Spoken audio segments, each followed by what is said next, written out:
What time is it where you are? And where are you listening from if you enjoy calm, slow science, the kind that doesn't rush, the kind that helps you drift deeper into rest, then you're in the right place. This is Fusion Science Sleeps, and tonight we begin a long, quiet journey into something strange, something hidden, something that happens every night, inside your head, the brain, sleeping, and somehow still working.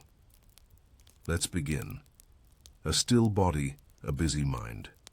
Your body is in bed, still, heavy, relaxed. But inside your skull, something is moving. Your brain, a dense folded organ made of about 86 billion neurons, connected by trillions of synapses, suspended in fluid, shielded by bone, powered by oxygen and sugar. You might think the brain shuts down during sleep, but it doesn't. It shifts from external awareness into internal activity, from reacting to sorting, from motion to memory. Sleep is not absence. It is a different kind of presence. Your muscles may be resting, but your brain is not silent. It hums, it pulses, it dreams, and that is where we begin. What is sleep really? Sleep is a reversible behavioral state of perceptual disengagement from and unresponsiveness to the environment. That is the technical definition, but what it means is this: you go offline, not gone, just inward. Unlike a coma, you can wake from sleep. Unlike anesthesia, your brain keeps running complex processes. And unlike rest, true sleep involves distinct phases. It is not uniform. You drift in. You go deeper. You rise again, like a tide, with rhythms. The average adult sleeps in cycles of about 90 minutes, repeating several times per night.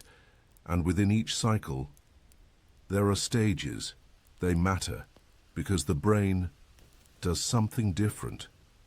In each one, let's go slowly now through these stages, as if we're walking a dark, spiraling staircase, one careful step at a time. The sleep cycle. NREM and REM. There are two broad types of sleep. NREM and REM stands for non-rapid eye movement. REM stands for rapid eye movement. We cycle between them in a regular pattern. Down through NREM, then back up to REM. Each has its own waves, its own roles, its own mysteries. Let's begin with the first. Stage 1, drowsy descent. This is the threshold, the borderland. You're still awake, but beginning to slip. Stage 1, sleep, usually lasts only a few minutes. Your heart rate begins to slow, your muscles relax. Your eyelids grow heavy. Your alpha brain waves, common during calm wakefulness, begin to fade. In their place come theta waves, slower, more irregular. You may feel like you're floating. You may twitch. You may even see brief flashes of imagery, hypnagogic hallucinations. Your brain is just starting to disconnect from the outer world. Stage 2. Light sleep now.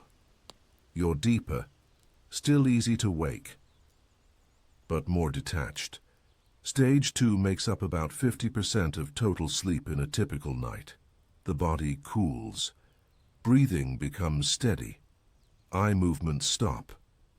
Inside the brain we see something interesting. Sleep spindles, sudden bursts of oscillatory brain activity, lasting about half a second to 2 seconds.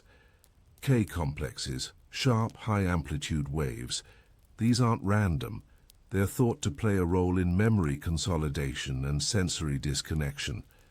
Spindles may help keep external noise from waking you. They act like filters, tuning out the world. Your brain is protecting your sleep even now. It is working. Stage 3. Deep sleep, slow-wave sleep. You are sinking, heavy, still. Stage 3 is known as slow-wave sleep, the deepest phase of NREM. This is when your brain produces delta waves, very slow, very high amplitude. It's hard to wake someone in this stage, and if you do, they'll feel groggy on the classic sleep inertia. But here's what's happening inside. The body releases growth hormone, the immune system strengthens, cellular repair begins, and the brain, it cleans literally. During deep sleep, the glymphatic system, a network of glial cells and fluid channels, clears metabolic waste. Proteins like beta amyloid, linked to Alzheimer's, are flushed out. It's like a nightly rinse. The brain is washing itself, quiet, efficient, necessary. Deep sleep is not for dreaming. It is for restoring, for maintenance, for memory encoding, for healing. Without it, you do not function. And now, we rise. REM sleep. The dream. Chamber after passing through the depths of NREM, your brain circles back upward into something else. REM sleep. It usually begins about 90 minutes after you fall asleep. Your eyes move rapidly beneath your closed eyelids. Your heart rate increases. Breathing becomes irregular. Your brain waves resemble wakefulness, fast and low voltage. But your body, it's paralyzed. This is called atonia, a temporary muscle paralysis that prevents you from acting out your dreams, because now you are dreaming. This is the theater, the inner stage. In REM, your brain lights up in strange ways. The limbic system, involved in emotion, becomes highly active. The prefrontal cortex, responsible for logic and control, goes quiet. The visual cortex pulses with imagery. The result? A vivid, emotional, illogical experience, the dream. Some dreams are fragments, some are long stories, some are nightmares, some are absurd, but they are not random. REM sleep plays a crucial role in emotional regulation, learning and problem solving. When rats are trained to run mazes during the day, their brains replay those mazes at night, during REM. The same happens in humans. Your brain is not just resting. It is rehearsing, rewriting, integrating. In dreams, it tries to make sense. A night in cycles. Now that we've visited each stage, let's step back and see the pattern. The full sleep cycle lasts about 90 minutes. Stage 1, lightest sleep. Stage 2, deeper. Stage 3, deepest REM, vivid dreams. This cycle repeats 4 to 6 times per night. Early in the night, you spend more time in deep sleep. Later in the night, more time in REM. It's a shift, a rhythm, and it matters because each stage serves a purpose, and all are necessary. Disrupt one, and the brain suffers. We've only just begun. The sleeping brain is not empty. It is full of signal, full of motion, full of quiet computation. As your body lies still, the mind goes inward to repair, to organize, to dream. You are still resting, the body still quiet, the room still dim, and the mind floating. We are still exploring what happens when the brain is at rest, but also most active, because as we've seen, sleep is not silence. It is structure. It is chemistry. It is processing. The brain does not sleep the way the body does. While your limbs fall still, while your breathing slows, your brain is sifting, sorting, and rewriting. Let's go deeper now. Inside the dream machine, you are still in REM. Rapid eye movement, the strange realm, the dream state. You are seeing things, images, faces, objects, stories that do not exist, but feel real. Why? The dreaming brain is active in a very specific way. Parts of it light up, others dim down. The amygdala, responsible for emotional intensity, becomes more active. The hippocampus, which deals with memory, begins to coordinate. But the prefrontal cortex, the seat of logic and self-awareness, becomes less active, which is why your dreams are often illogical, bizarre, full of contradiction. You can fly, you can speak with people who are long gone, you can walk through rooms you've never been in, but somehow know, and while dreaming it feels normal. Only when you wake do you realize it wasn't real, and yet emotionally it was. That is the strangeness of dreams. They bypass the rational gate, but not the emotional one. Why do we dream? This question has followed us for thousands of years. Ancient cultures believed dreams were messages from the gods, visions, warnings, prophecies. Freud believed dreams were expressions of unconscious desire. Jung believed they were archetypes emerging from the collective unconscious. Modern neuroscience offers another lens. Dreams may serve to process emotions, solidify memories, simulate threats, enhance problem-solving. One prominent theory is the activation synthesis hypothesis. It suggests that the brainstem creates random signals during REM, and the cortex tries to make sense of them, weaving them into a narrative. It's like static on a radio, but your brain turns it into a story. Another theory: dreams rehearse life. They allow us to simulate situations, try out fears, rehearse strategies. This might explain why so many dreams are about social interaction, conflict, running, being unprepared.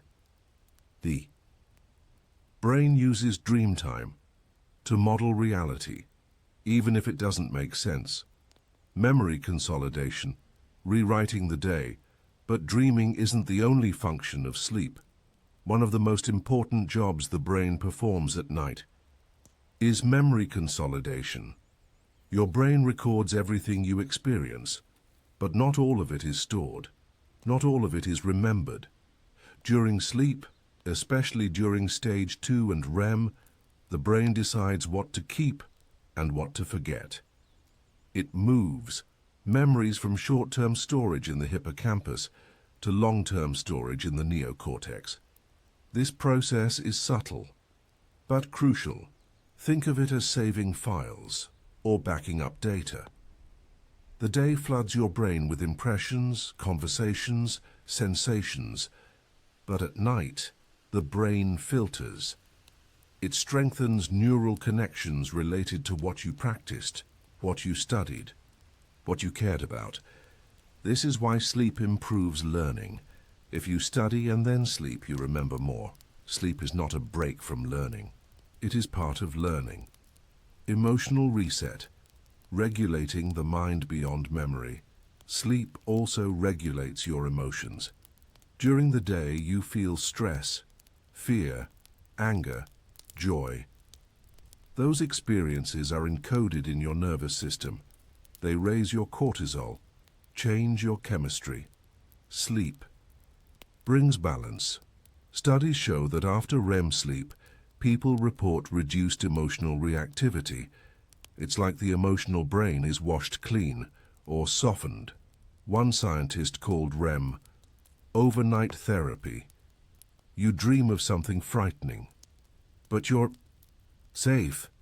You relive a conflict, but with distance, you feel the emotion without the trigger. This helps you process trauma, reframe experience, calm the system. In this way, sleep is not escape. It is processing and healing. The default mode network, wandering within even when you are asleep. Parts of your brain stay active. One of these is called the default mode network, or DMN. It includes the medial prefrontal cortex, posterior, cingulate cortex and precuneus. This network is active when you are not focused on the outside world, when your mind is wandering, daydreaming, reflecting. During light sleep and even in some REM phases, the DMN remains gently engaged. It is believed to support self-referential thinking, your sense of identity. This may be why, in dreams, you are still you. Even if nothing else is real, even if time bends or places change, you remain centered. Your brain keeps a sense of self, even in dreams. Sleep disorders. When the system breaks, not all sleep is smooth. Sometimes the brain's processes misfire, or go too far, or never begin. These are sleep disorders, disruptions in the architecture of sleep. Some examples: insomnia, difficulty falling or staying asleep, often linked to stress, anxiety, or overactivation of the arousal system. Narcolepsy, sudden onset of REM sleep during waking hours, caused by a lack of hypocretin, a neurochemical that regulates wakefulness. Sleep apnea, breathing repeatedly stops and starts during sleep. This causes fragmented sleep and daytime fatigue. Parasomnias, unusual behaviors during sleep, like sleepwalking, night terrors, or REM behavior disorder, where muscle paralysis fails and people act out their dreams. These disorders show us just how delicate the balance is. The brain must coordinate countless signals to keep sleep structured. When that coordination breaks, rest becomes chaos, and the body suffers, because without sleep, the brain cannot function. Sleep deprivation. What the brain loses, what happens. If you don't sleep slowly, the brain begins to fail. Attention drops, memory fragments, emotions swing wildly, reaction time slows. Sleep deprivation impacts the prefrontal cortex, reducing judgment and decision-making. The amygdala becomes hyperactive, making you more reactive to stress. Even a single night of poor sleep reduces immune response and increases inflammation. Long-term sleep deprivation is linked to increased risk of Alzheimer's, impaired glucose metabolism, elevated blood pressure, higher mortality.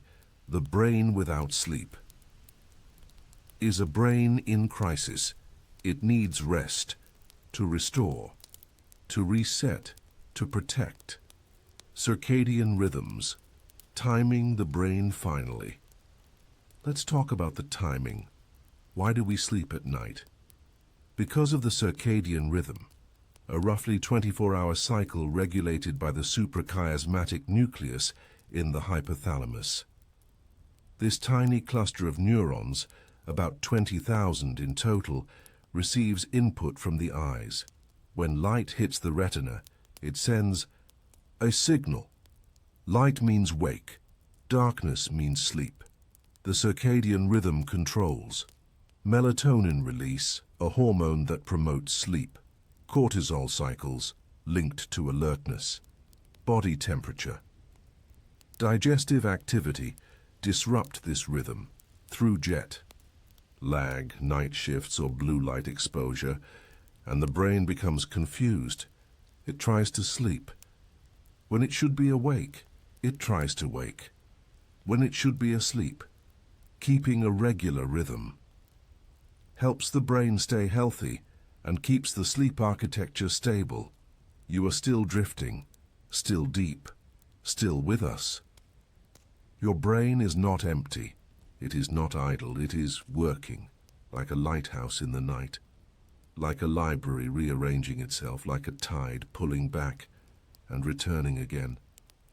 And we are not done yet. The night continues to unfold, the body still, the mind still at work, resting, rebuilding.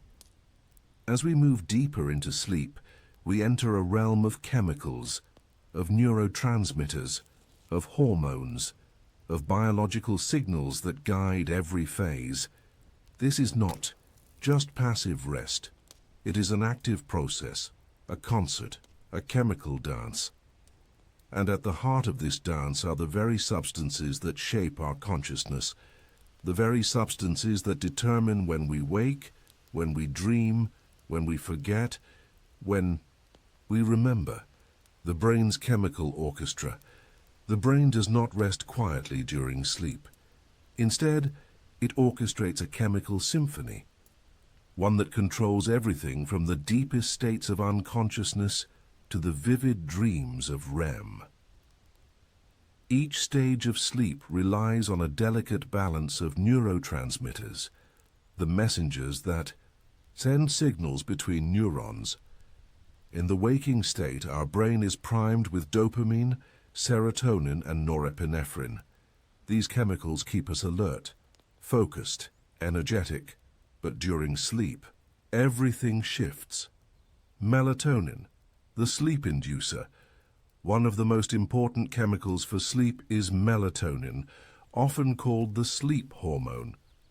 Melatonin is produced by the pineal gland, a small structure deep within the brain.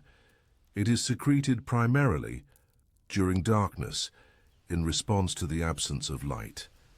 As the light dims, the pineal gland releases melatonin, signaling to the body that it is time to prepare for sleep. This hormone helps induce feelings of drowsiness. It lowers body temperature.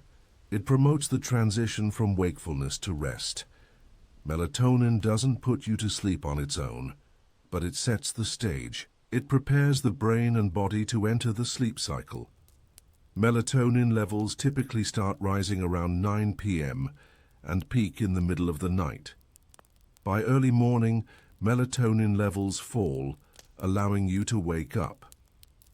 In shift workers and those with jet lag, this melatonin rhythm can be disrupted, leading to problems with sleep onset and quality. The body's natural rhythm is thrown off, and the brain struggles to keep pace. Adenosine, the sleep pressure. As we stay awake, another chemical builds up in the brain. This one is known as adenosine. Adenosine is a neurotransmitter that plays a central role in sleep regulation. During the day, as we engage in activities, adenosine levels gradually increase in the brain. This creates a pressure for sleep. Think of adenosine as the body's natural way of saying, "It's time to rest." As adenosine accumulates, we begin to feel more and more sleepy. The longer you stay awake, the stronger the pressure to sleep becomes. Adenosine works in direct opposition to caffeine, which blocks adenosine receptors in the brain. That's why when you drink coffee, you feel more awake, because caffeine prevents the sleep pressure from building. When you sleep, adenosine levels decrease, releasing the pressure. This is why sleep is so essential. It resets the brain's sleep-wake cycle. Gamma-aminobutyric acid, GABA. The brain's brake pedal once sleep begins. The brain enters a state of deep relaxation, aided by GABA, the brain's inhibitory neurotransmitter. GABA is essential for sleep. It reduces the activity of neurons in the brain, allowing the brain to shut down certain processes. This is how sleep can occur without constant, distracting thoughts. Think of GABA as the brake in the brain's activity. It slows down neuron firing and quiets the synapses. Without GABA, the brain would remain too active, preventing restful sleep. GABA's role in sleep is critical for deep sleep stages, particularly stage 3, slow wave sleep, when the body experiences its deepest rest and healing. Norepinephrine and serotonin, the sleep switches. During REM sleep, the neurotransmitters norepinephrine and serotonin play an interesting role. While these chemicals typically promote wakefulness and alertness, during REM they are suppressed. This suppression allows for the intense activity of the brain without disturbing the body's restful state.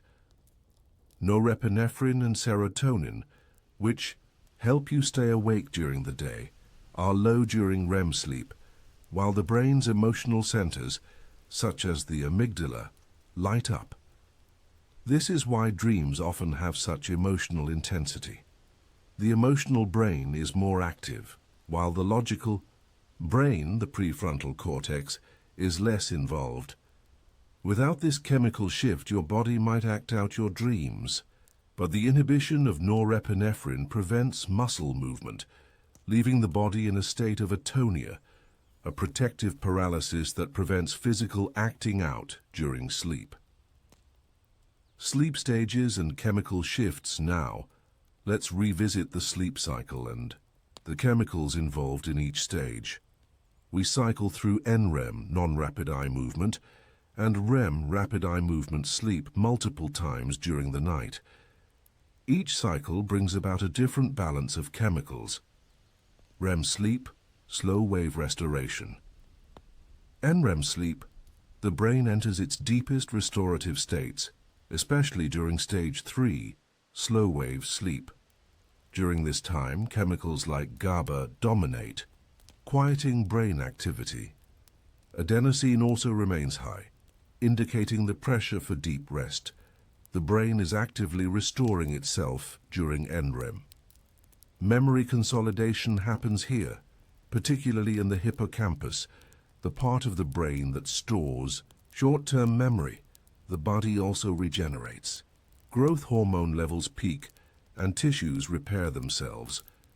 Muscle growth, immune function, and general cell repair are all fueled during deep sleep, where metabolic waste is flushed from the brain. REM sleep, the dream world and emotional processing during REM sleep, the brain is extremely active, almost as if it's awake.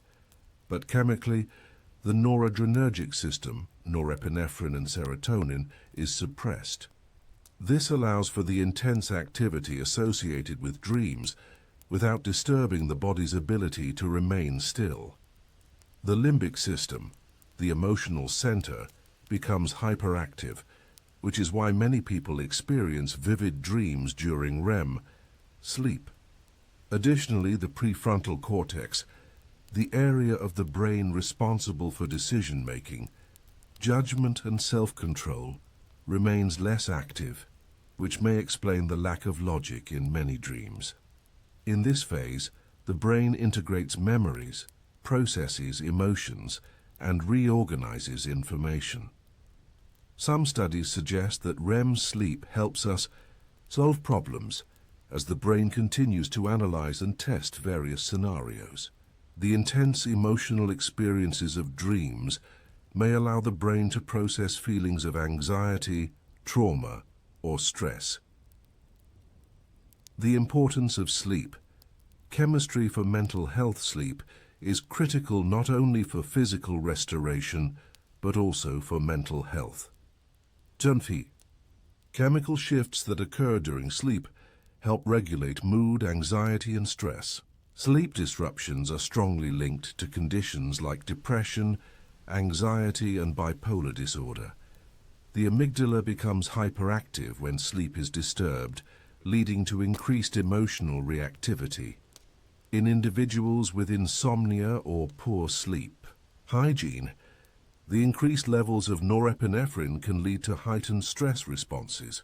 Meanwhile, low serotonin and melatonin levels can make it difficult to manage emotions.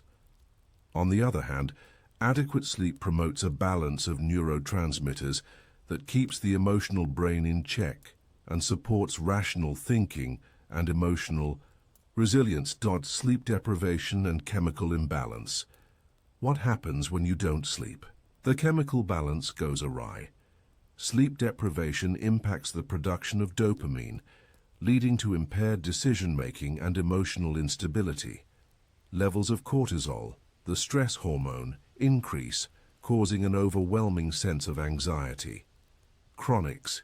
Sleep deprivation leads to persistent inflammation, impairing brain function and immune response. The hippocampus, responsible for memory, shrinks with prolonged lack of sleep, making it more difficult to retain information. The emotional brain also becomes more sensitive. Dreams may turn into nightmares, and feelings of frustration and irritability grow. Sleep is not just about physical rest. It is a critical part of brain chemistry, regulation, and well-being. The future of sleep and brain chemistry. We continue to study sleep. Scientists are exploring ways to manipulate these chemical processes. What if we could enhance sleep to boost memory and emotional health? New research into sleep pharmacology explores how melatonin, GABA, serotonin, and other neurotransmitters can be regulated to improve sleep quality. We may one day be able to design drugs or interventions that can optimize sleep for specific benefits. The question remains, can we hack sleep chemically, or is sleep a biological process that must be experienced naturally for true restoration for me? Now, we must respect its complexity. Sleep is not just an absence of wakefulness. It is a carefully orchestrated symphony of chemicals, processes, and rhythms. And we are still learning. Now that you've wandered through the chemical landscape of sleep, the rhythms of hormones, neurotransmitters, and waves, we're ready to continue this journey. The night shift. How the brain stores memory. Each day your brain takes in an enormous amount of information, conversations, movements, visuals, sounds, emotions, but not all of it can be kept. So how does the brain decide? It begins the process of filtering while you're awake. But the real sorting happens when you sleep. This is called memory consolidation, and it is one of the most important tasks your brain performs during rest. There are different types of memory, each with its own pathway through the sleeping brain. Types of memory and sleep stages. Let's explore the categories of memory that the brain processes during sleep. Declarative memory. This is memory for facts and events, like remembering a phone number, or the date of an appointment, or what you had for dinner yesterday. Declarative memory relies on a structure called the hippocampus, which temporarily stores new memories during the day. But at night, during slow-wave sleep, stage 3 of NREM, these memories are transferred to the neocortex, the outer layer of the brain where long-term memories are stored. This transfer is thought to involve a process known as replay. The hippocampus reactivates patterns of neural firing from the day, as if it's replaying experiences. These replays strengthen the connections that encode memory. It's not a copy, it's a rehearsal, and during that rehearsal, memories are refined, reinforced, and integrated into the brain's vast network. Procedural memory. This is the memory of how to do things.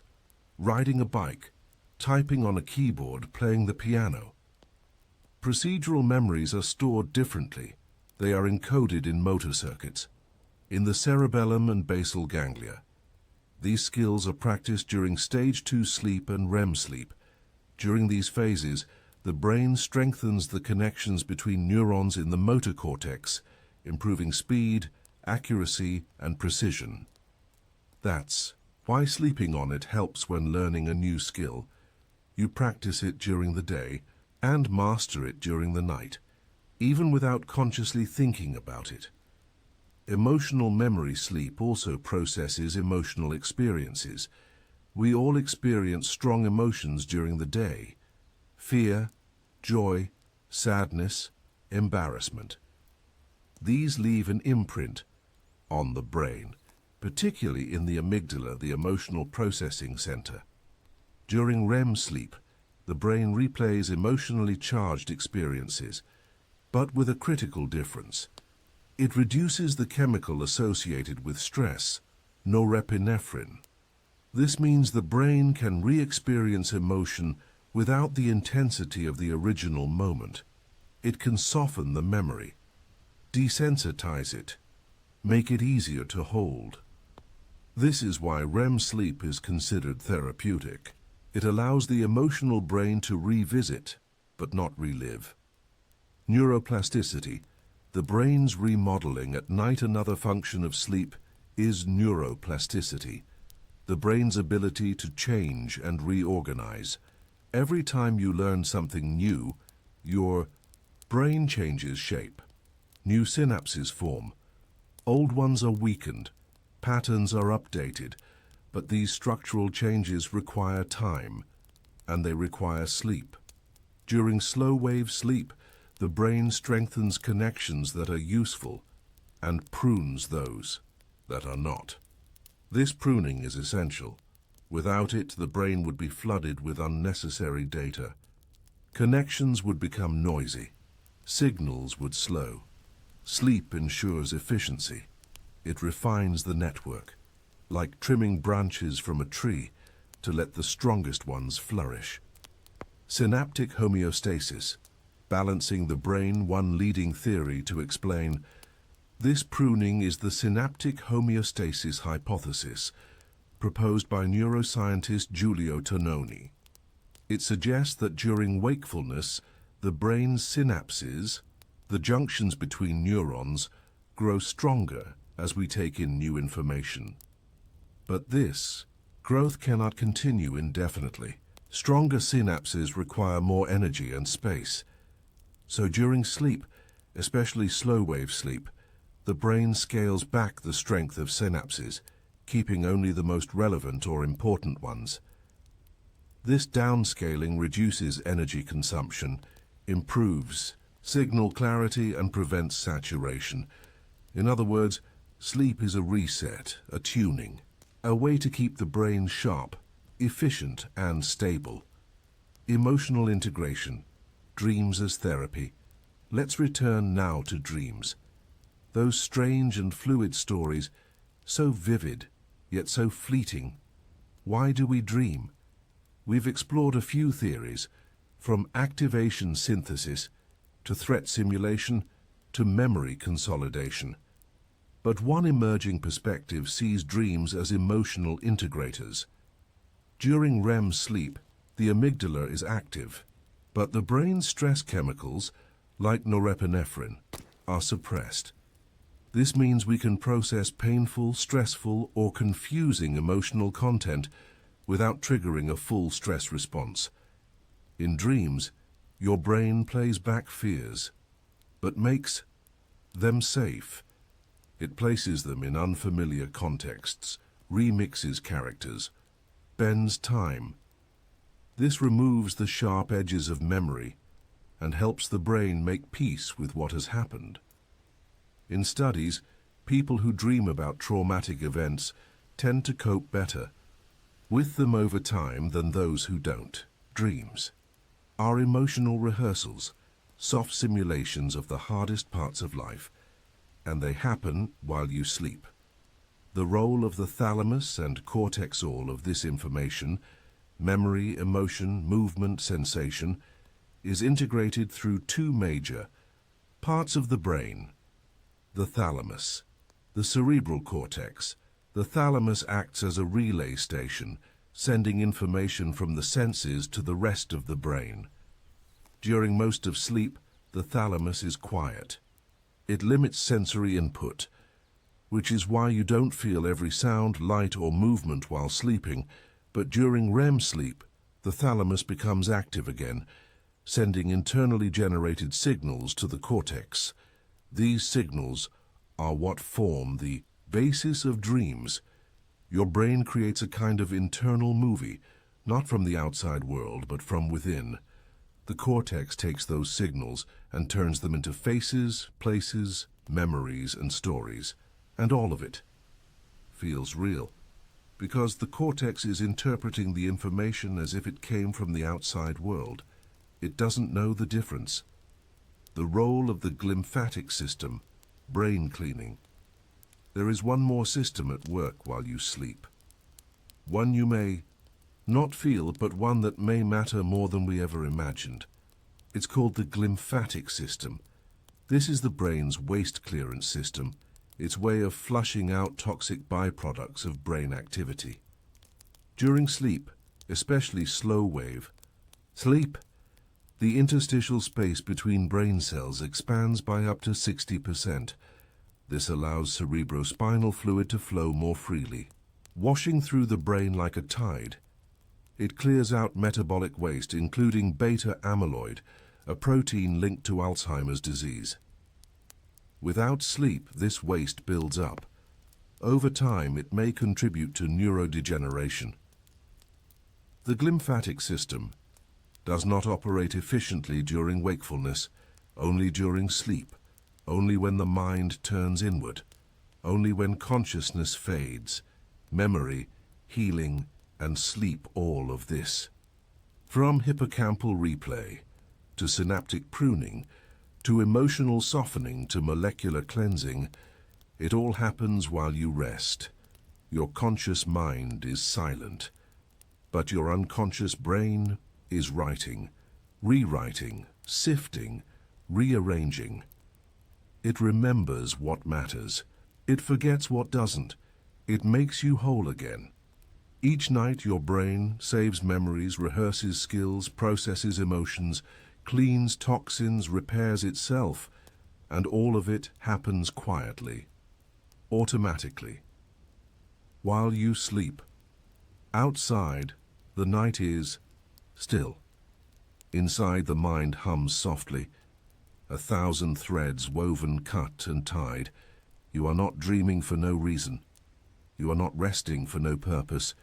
You are reassembling the self, night after night. And we still have more to explore.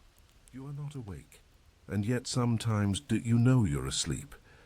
Sometimes inside the drifting dream you realize, this isn't real. And within that realization, a strange door opens.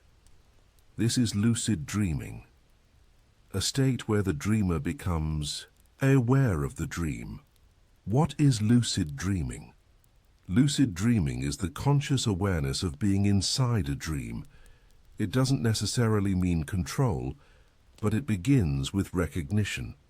The dreamer notices something off, a clock that won't stay still, a familiar face in the wrong place, a strange light, and with that moment of recognition, the mind wakes. Inside the dream. Lucid dreams occur during REM sleep, when brain activity is most like wakefulness, but unlike typical REM sleep, where the prefrontal cortex remains mostly silent, lucid dreaming shows reactivation of the dorsolateral prefrontal cortex, a region responsible for self-awareness and executive function. This means parts of the logical, critical brain return online, while the dream continues.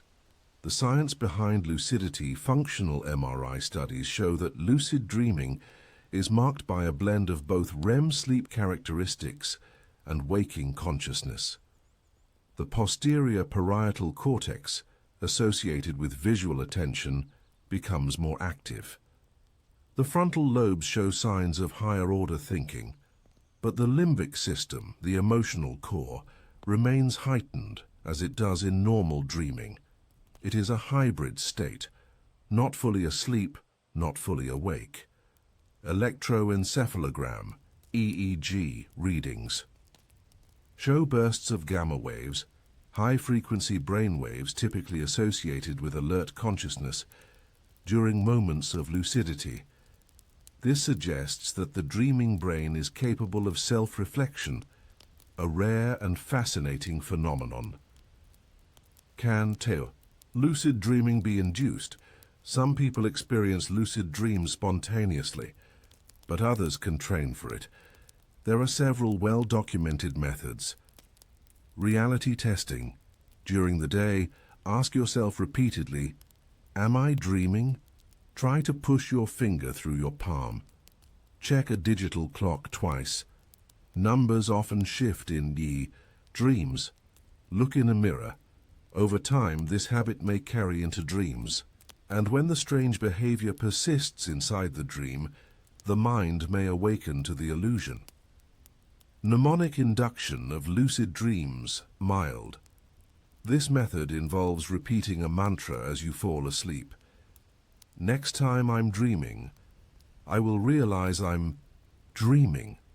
This technique is linked to increased metacognition, the ability to think about thinking.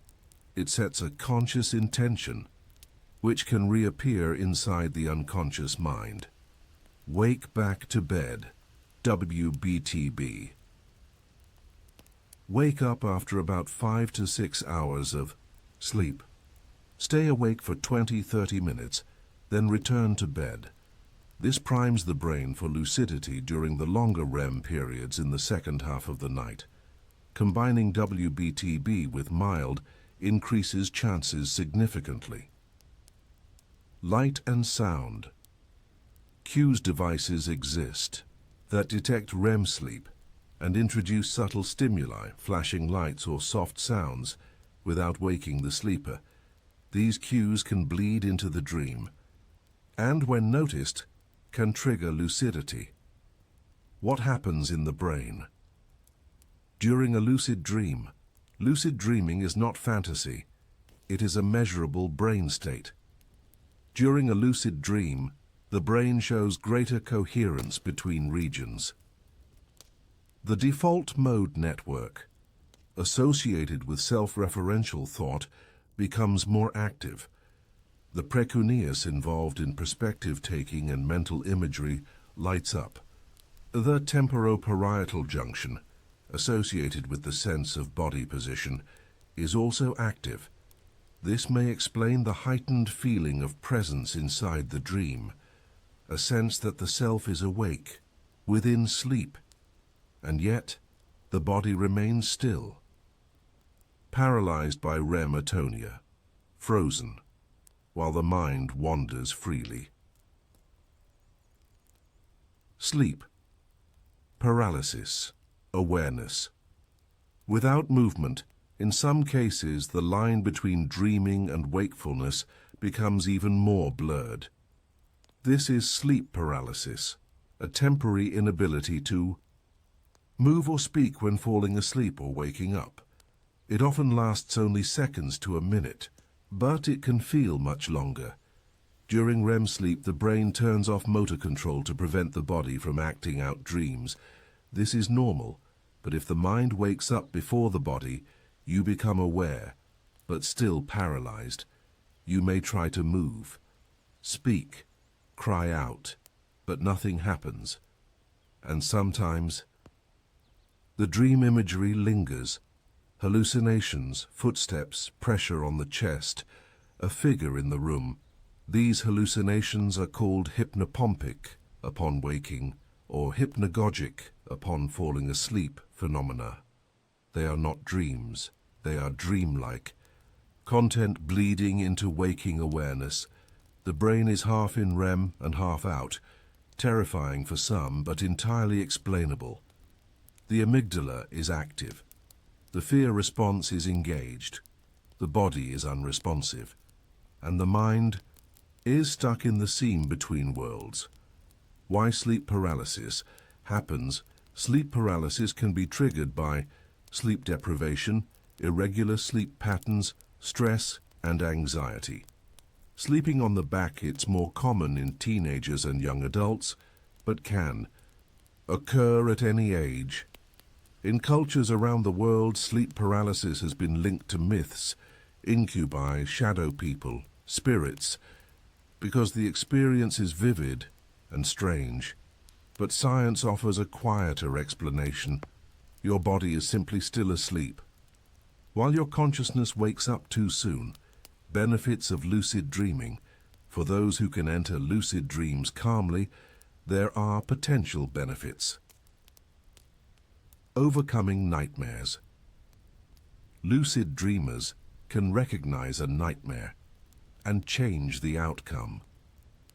This can reduce nightmare frequency and intensity, especially for trauma survivors or those with PTSD. 2.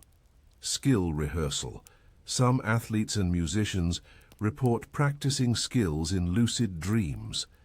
And studies show that imagined movement can improve muscle memory and motor planning. It's not a replacement for real practice, but it may enhance performance.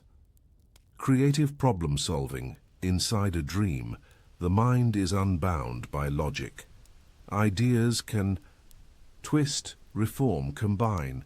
Lucid dreamers have used this freedom to explore creative challenges, solving math problems, composing music, imagining inventions. The dream becomes a kind of thought laboratory, risks and misconceptions, while lucid dreaming feels generally safe. There are cautions. Some individuals may develop sleep fragmentation, frequent awakenings or poor sleep quality due to attempts at lucidity. Others may confuse dreams with reality, especially in vulnerable populations. Lucid dreaming should be practiced with awareness. It is not escape, it is not therapy, it is not magic, it is a brain state, one that sits quietly between waking and sleep, the conscious mind in sleep. The larger question is this: why does the brain allow awareness inside sleep at all? Is it an error, a byproduct, or does it serve some purpose? Some theorists suggest it may help with metacognition, our ability to reflect on thought itself. Others believe it offers a sandbox, a safe space to explore risk, emotion, and identity. But for now, it remains partially mysterious.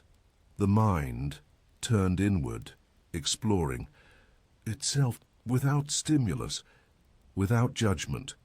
Lucid dreaming is real, measured, mapped, repeatable, and like much of sleep, still not fully understood. You are still resting now. Perhaps your own brain is replaying the day. Perhaps it is pruning a memory, or softening a feeling, or composing a dream, and maybe within the dream you will know and maybe you won't. The night remains still. The clock advances quietly. Your breath is calm, your limbs at rest. But for some, sleep does not come as easily. For some, sleep becomes a battlefield. The brain, once so elegant in its nightly choreography, begins to stumble. The patterns misalign, the cycles break, and in those moments we glimpse the fragility of sleep, the complexity of the systems that hold it together. When sleep goes wrong, a quiet disruption. Sleep disorders are not rare. They affect hundreds of millions around the world. They come in many forms. Some affect how easily we fall asleep. Some affect how deeply we sleep. Some disturb the continuity of sleep. Others emerge from within. Strange behaviors, fragmented dreams, wandering limbs. Each disorder carries its own signature, its own rhythm of dysfunction. But all of them highlight the precision with which the brain must operate to maintain rest. Let's explore a few of these disorders, one by one.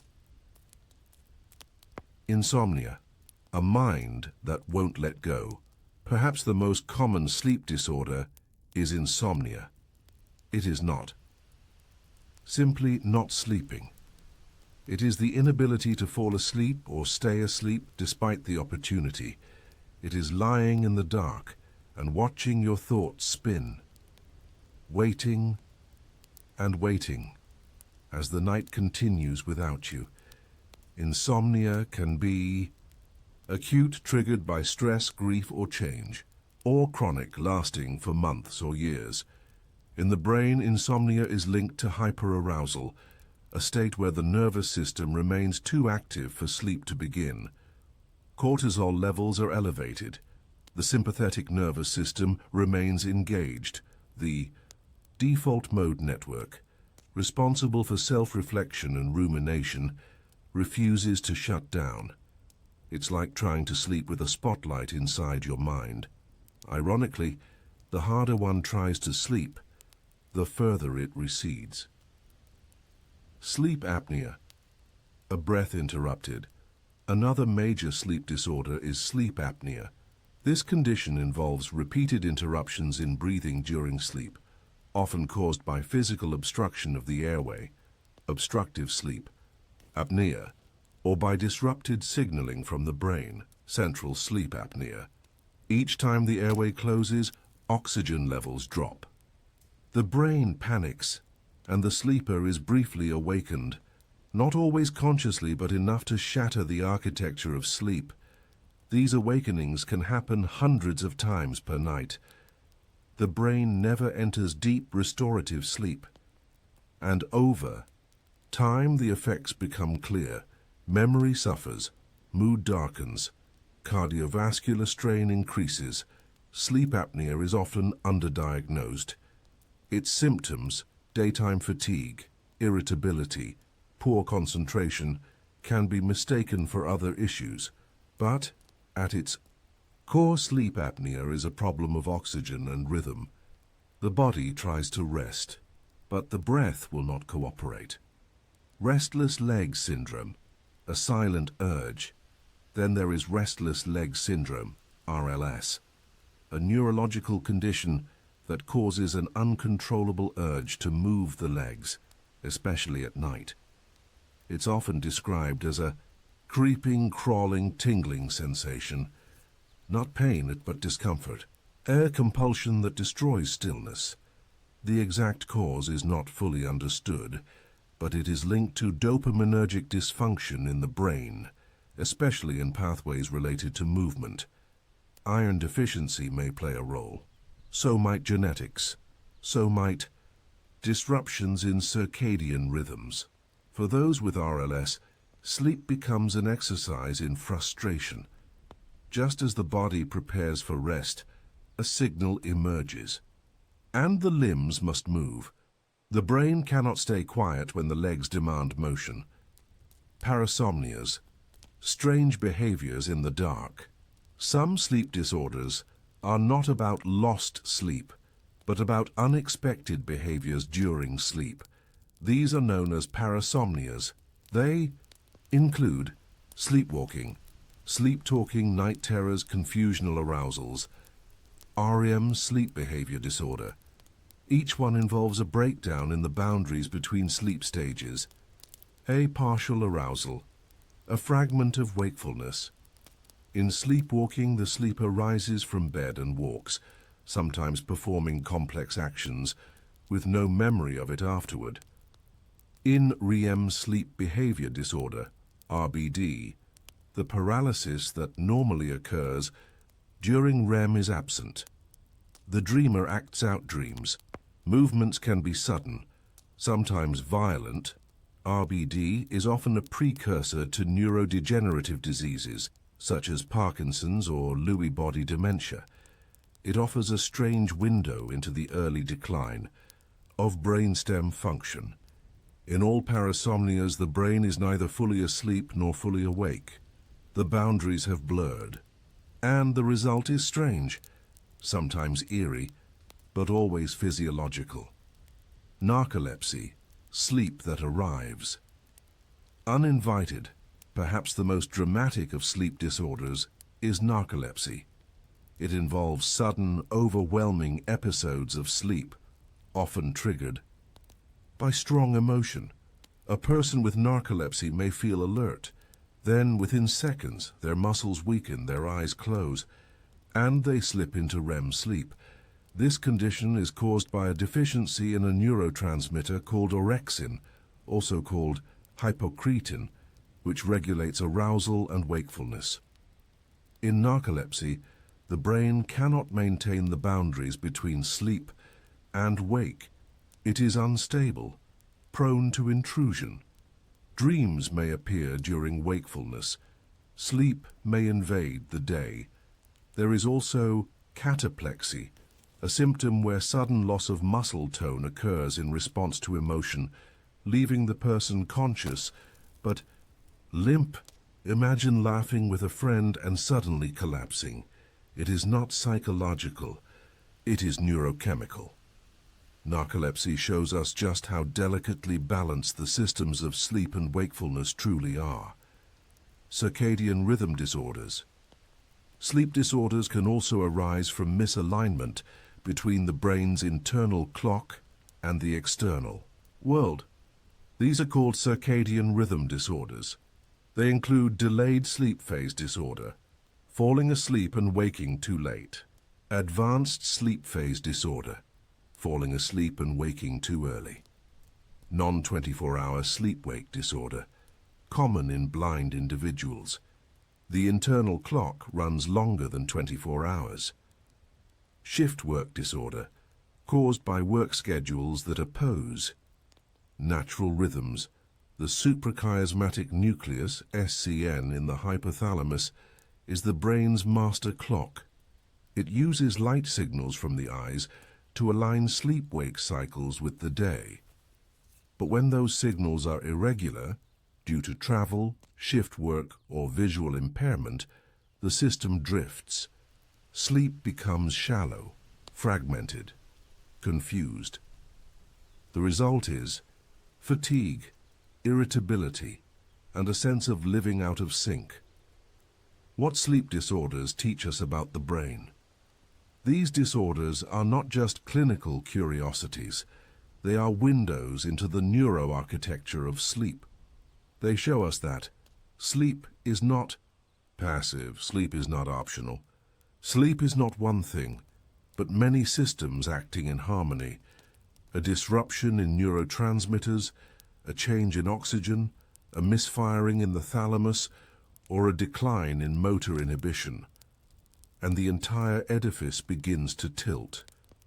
The disorders help us understand what the brain must do every night just to keep the body still, the mind quiet, and the systems aligned. Treatment and adaptation.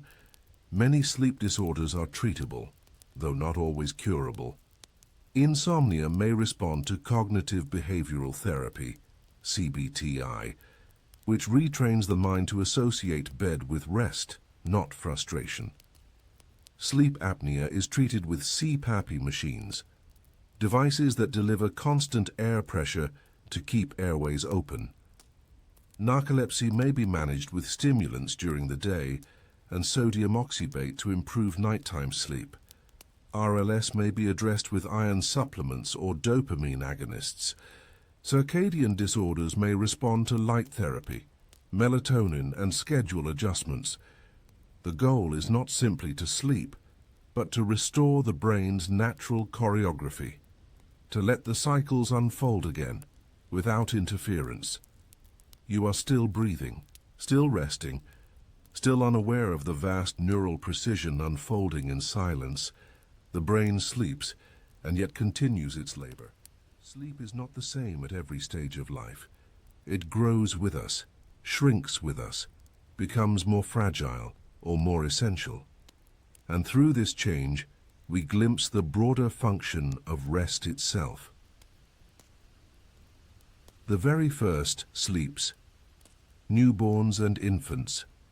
Human brain begins sleeping before birth. Inside the womb in the final trimester, fetuses enter cycles of REM and non-REM sleep. By 32 weeks gestation, sleep architecture begins to emerge. Though rudimentary, these early rhythms set the stage. After birth, newborns sleep a lot. On average, 16 to 18 hours per day, but not all at once. Newborn sleep is polyphasic, broken into short bursts, lasting a few hours at a time. There is no clear distinction between day and night, no circadian regulation yet. Instead, sleep is governed by feeding cycles, hormonal surges, and internal development. Sleep architecture in infants in early infancy, REM sleep dominates. In fact, more than 50% of a newborn's sleep is active sleep, an early form of REM. This is believed to support brain development, particularly synaptogenesis, the creation of neural connections. The infant brain is rapidly wiring itself, and REM sleep provides a kind of neural rehearsal space, a sandbox for building the machinery of thought. Non-REM sleep, in contrast, increases gradually during the first year. By around 3 to 6 months, circadian rhythms begin to solidify. The suprachiasmatic nucleus, SCN, the brain's master clock, starts aligning with external light cues. Day becomes different from night, sleep consolidates, and patterns begin to stabilize. Childhood sleep, deep and restorative. Between the ages of 1 and 5, total sleep time decreases to around 11–14 hours per day. But something remarkable happens in early childhood. Slow wave sleep, SWS, the deepest, most restorative phase, reaches its peak. This is when growth hormone is released in large pulses. The body repairs. The brain consolidates memories. Synaptic pruning continues, trimming excess neural connections to strengthen useful ones. Children sleep deeply, often so deeply that they cannot be woken easily. Night terrors, sleepwalking, and confusional arousals are common manifestations of a developing brain navigating transitions between stages. REM sleep decreases proportionally, but remains essential for emotional regulation and learning. The balance between NREM and REM sleep slowly shifts, but both remain critical. Sleep in adolescence, a biological delay as children enter adolescence, sleep patterns shift again. Teenagers often struggle to fall asleep early and prefer waking late. This is not laziness, it is biology. During puberty, the brain's melatonin secretion is delayed. Melatonin, the hormone that signals sleepiness, begins to rise later in the evening. This creates what is known as a delayed sleep phase, yet school schedules often demand early wake times, forcing many adolescents into chronic sleep deprivation. The average teenager needs around 8 to 10 hours of sleep, but rarely gets it. Sleep-deprived adolescents experience impaired memory and concentration, emotional volatility, increased risk-taking behavior, weakened immune function, higher risk of depression and anxiety. The adolescent brain is still developing, especially the prefrontal cortex responsible for decision-making. Without proper sleep, its maturation is slowed. This stage is crucial. Sleep supports academic performance, emotional regulation, and even identity formation. And yet, it is often the most neglected. Adulthood, sleep under pressure.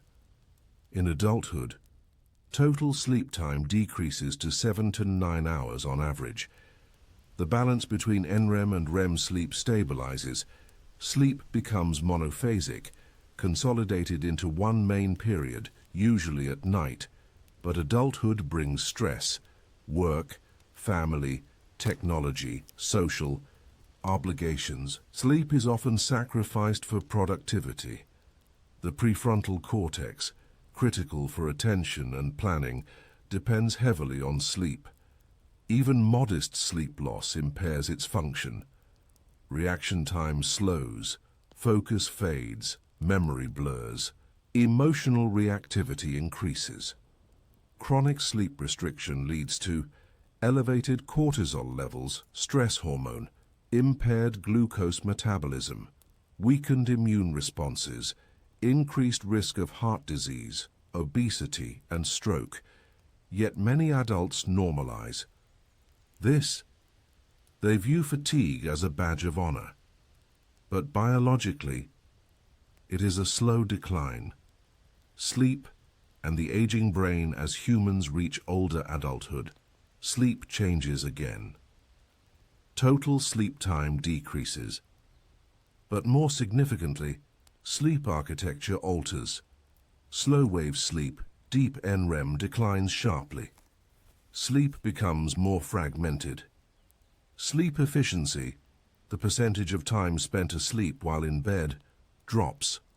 Older adults often experience earlier bedtimes and earlier wake times, a shift in circadian rhythm known as advanced sleep phase. These changes are not necessarily pathological.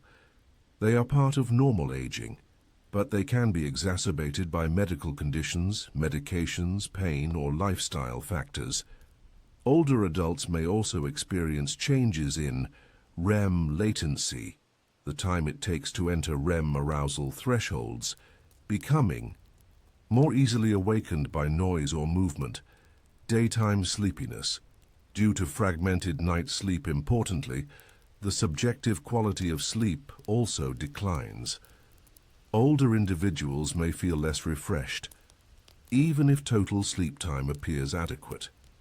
Cognitive impact of age-related sleep changes. Sleep is intimately tied to cognitive health. As slow-wave sleep declines, so does the brain's ability to consolidate memories, especially declarative memory, or the recall of facts and events. The hippocampus, responsible for memory encoding, communicates with the neocortex during slow-wave sleep, replaying experiences and embedding them into long-term storage. With aging, this dialogue becomes less efficient. This is one reason why older adults may remember distant events but struggle with recent details. Some researchers also link disrupted sleep to the accumulation of beta-amyloid plaques, which are associated with Alzheimer's disease. Sleep may help the brain clear waste products through the glymphatic system, a network of fluid channels that becomes active during deep sleep. Without sufficient slow-wave sleep, this clearance is impaired. Toxins build. Sharp neural health declines. Can sleep be preserved with age? To some extent, yes. While certain changes are inevitable, others can be mitigated with sleep hygiene and lifestyle adjustments. Maintaining a consistent sleep schedule, limiting caffeine and alcohol, creating a quiet, dark, and cool sleep environment. Avoiding screens before bed, engaging in physical activity during the day. Managing pain and chronic conditions. Some older adults benefit from brief daytime naps, but long or irregular napping can disrupt nighttime sleep. Melatonin supplementation may also be considered in some cases, but under medical guidance, the key is to support the brain's natural rhythms, not override them. The lifelong purpose of sleep, despite its changing form, sleep remains essential at every age. For infants, it builds the brain. For children, it strengthens it. For adolescents, it refines it. For adults, it stabilizes it. For elders, it preserves it. Sleep is adaptive, not static. It shifts as we do. But its role is timeless. The dreaming infant, the night-waking teenager, the stressed adult, the early rising elder, each one held by the same quiet mechanism, each brain resting, replaying, repairing. We do not outgrow the need for sleep. We simply grow with it.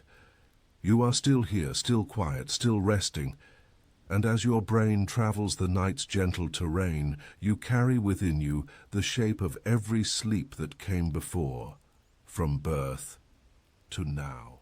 Your eyes remain closed, your breath even. But deep within your brain, a soft chemical ballet unfolds. This is not a switch, but a flow. A slow, continuous drift from wakefulness into sleep. It is not the darkness alone that makes you drowsy. It is a series of signals, gently layered, each one nudging you closer to rest. This is the quiet chemistry of sleep, the neurotransmitters that guide. Sleep.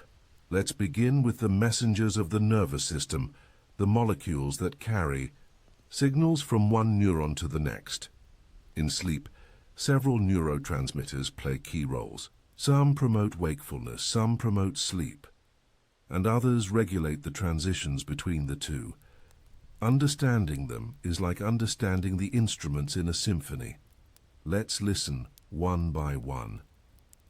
GABA, the sleep inducer. GABA stands for gamma-aminobutyric acid. It is the brain's main inhibitory neurotransmitter. That means it slows things down. GABA reduces neuronal excitability. It tells your brain to stop firing so much, to relax, to hush. GABA is produced by GABAergic neurons in various parts of the brain, including the preoptic area of the hypothalamus, an important sleep-promoting center. When GABA floods the brain, neural activity slows, muscle tone relaxes, heart rate and breathing decrease, and the cortex, the thinking layer, begins to quiet. Many sleep medications, such as benzodiazepines and zolpidem, work by enhancing GABA activity. But your brain does this naturally. Every night, GABA is the gentle hand that dims the lights in your mind. Adenosine, the sleep pressure builder. With every waking moment, your brain burns adenosine triphosphate, ATP, its main energy molecule. As ATP is used, adenosine accumulates as a byproduct. This accumulation is not accidental. It is a signal. Adenosine binds to receptors in the brain, especially in the basal forebrain, and creates a sensation of sleep pressure. The longer you are awake, the stronger it becomes. By evening, adenosine levels are high. They whisper, "It is time to rest." During sleep, adenosine is gradually cleared, and by morning it is low again. The cycle begins anew. Caffeine works by blocking adenosine receptors. It does not give energy. It masks the fatigue signal. Adenosine is the quiet clock inside your cells that tells you how long you've been awake. Histamine, norepinephrine, serotonin, the wake promoters. While GABA and adenosine prepare you for sleep, other neurotransmitters help keep you awake. These include histamine, produced in the tuberomammillary nucleus of the hypothalamus. It promotes alertness and is blocked by antihistamines, which can cause drowsiness. Norepinephrine, noradrenaline, produced in the locus coeruleus.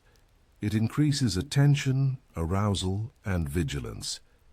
Serotonin, produced in the raphe nuclei. While complex in function, it modulates sleep-wake cycles and is involved in NREM sleep initiation.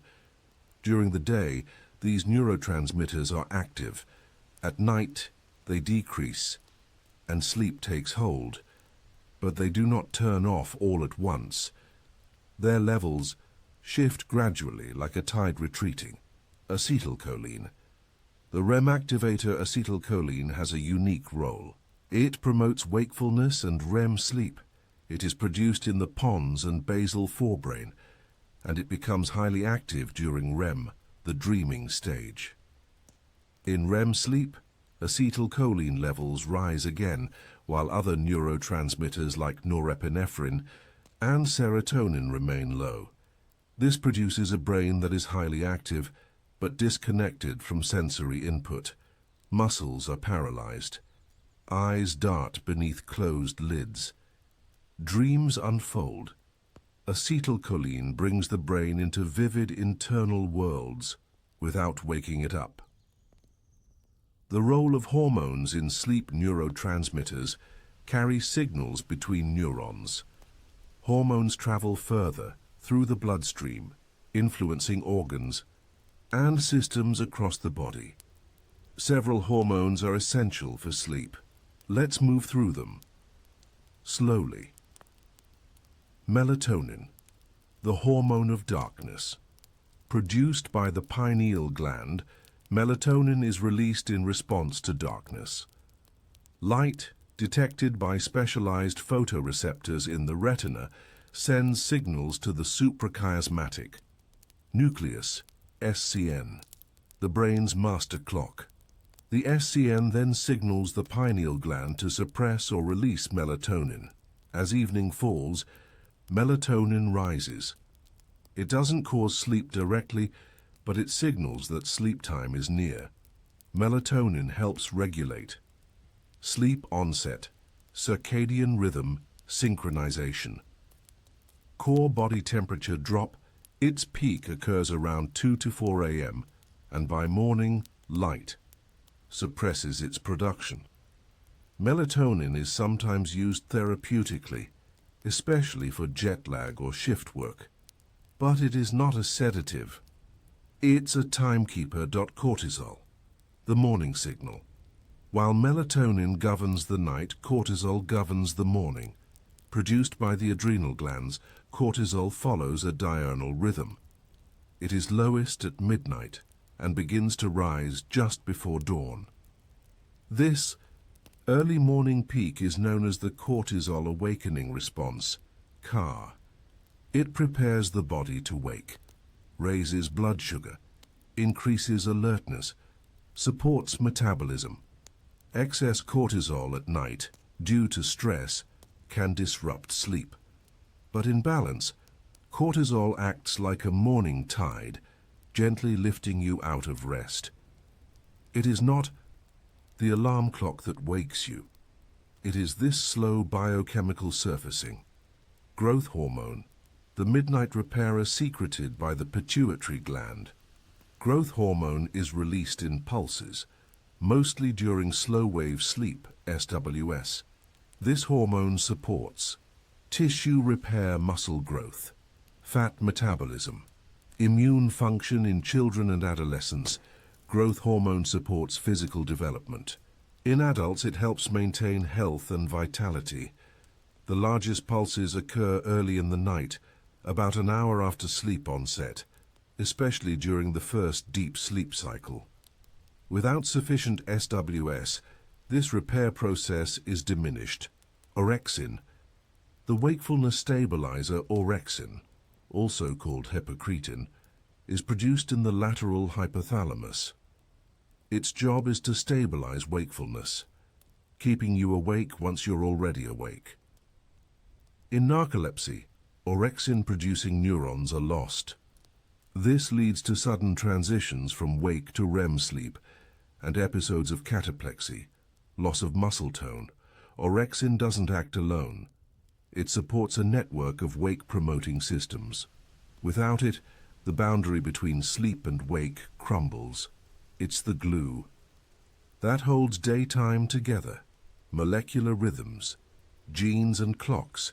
At an even deeper level, sleep is regulated by clock genes.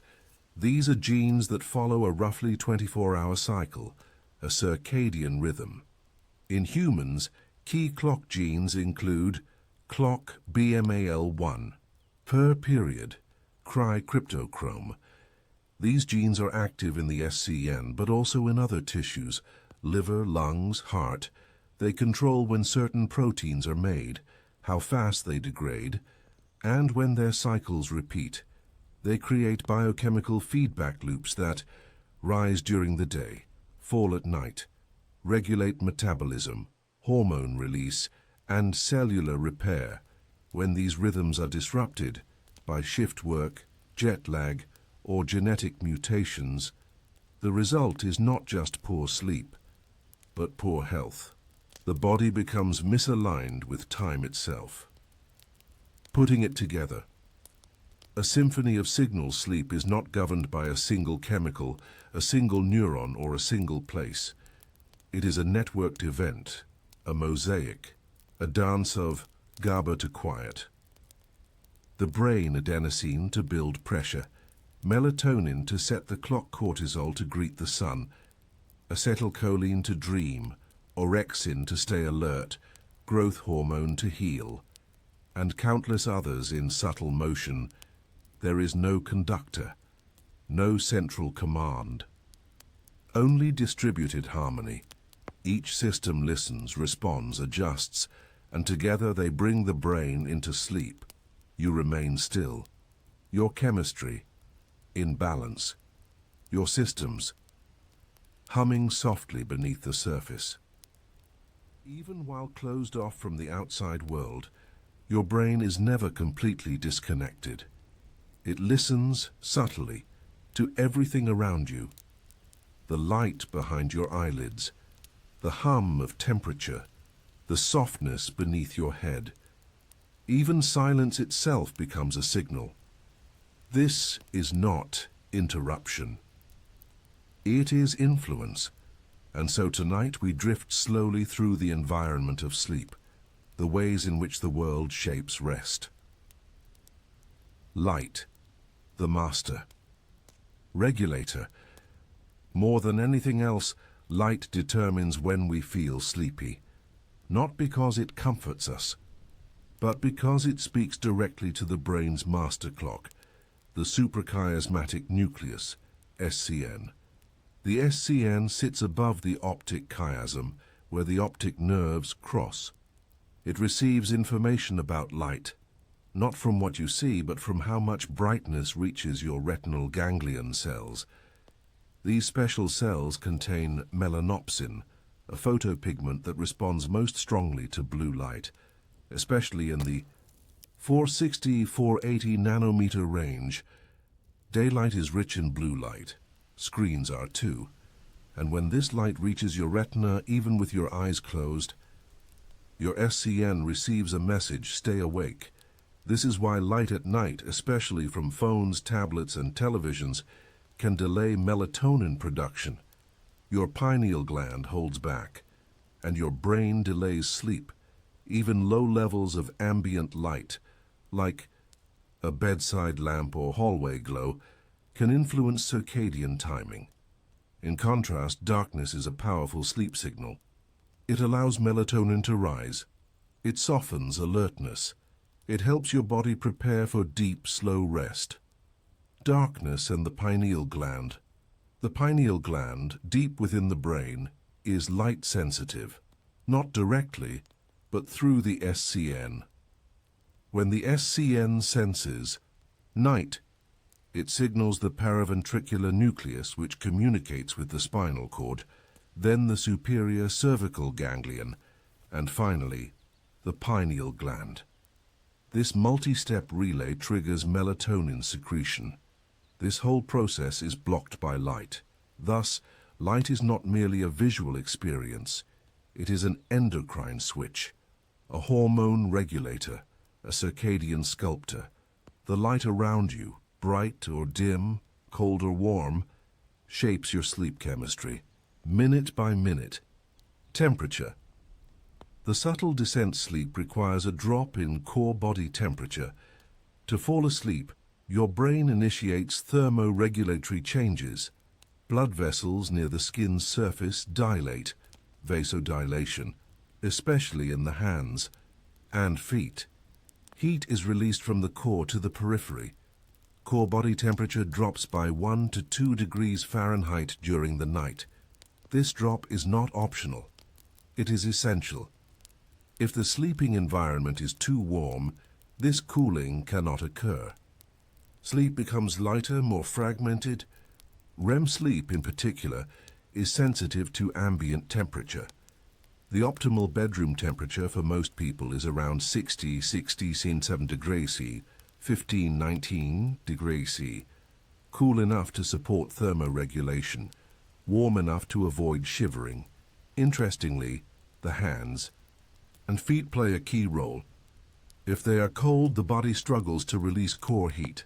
If they are warm, the body cools more effectively. This is why a warm bath before bed, though it raises skin temperature, can actually lower core temperature after you step out by triggering peripheral vasodilation. Your brain, quietly, uses temperature as a tool to transition into rest. Sound, the noise of sleep. Even in sleep, the brain does not turn off its hearing. It remains partially aware, scanning for danger, disruption, or change. Certain sounds can delay sleep onset, interrupt sleep cycles, reduce. Time spent in deep or REM sleep, sudden or loud noises, activate the reticular activating system, RAS, the brain's alertness network. Even if you do not wake fully, your electroencephalogram, EEG, may show arousals, brief shifts into lighter stages of sleep. Consistent background noise, however, can become soothing. White noise, equal intensity across all frequencies. Pink noise, more natural, with emphasis on lower frequencies. Brown noise, deeper, richer, with stronger low-frequency components. These sounds can mask sudden spikes in noise like traffic or voices, providing a stable auditory environment. Nature sounds.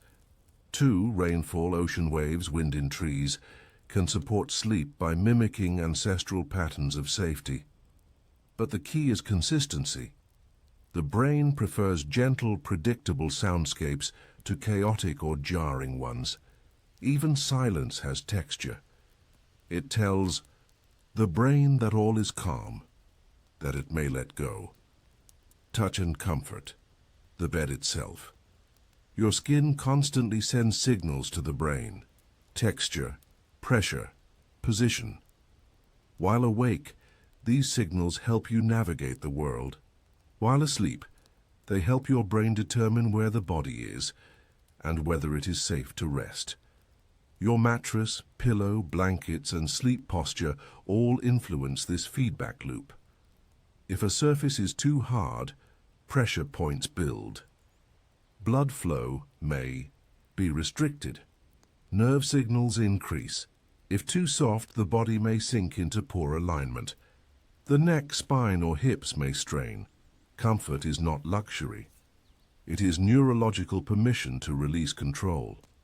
Weighted blankets for some people provide deep pressure stimulation, which can increase serotonin and reduce cortisol. The pressure receptors in your skin tell your brain you are grounded. You are held. You may rest. Smell and sleep. Olfactory cues. The olfactory system has a direct route to the limbic system, which governs emotion and memory. Scents like lavender, chamomile, or cedarwood have been shown to decrease heart rate, lower blood pressure, enhance slow-wave sleep, improve subjective sleep quality. These effects are subtle. They do not sedate.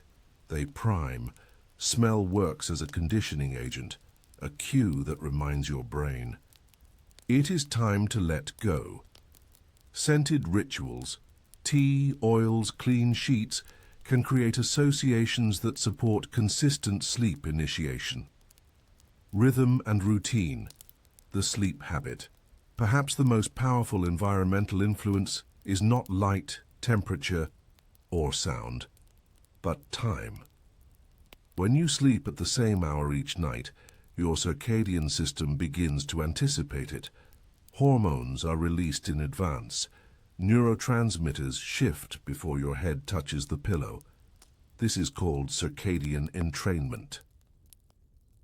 If your schedule is erratic, your internal clocks become desynchronized. Jet lag, shift work, social weekends, all confuse the brain's timing system. Sleep becomes shallow, delayed, or fragmented. But if your routine is stable, your brain begins to prepare for sleep before you even notice you're tired.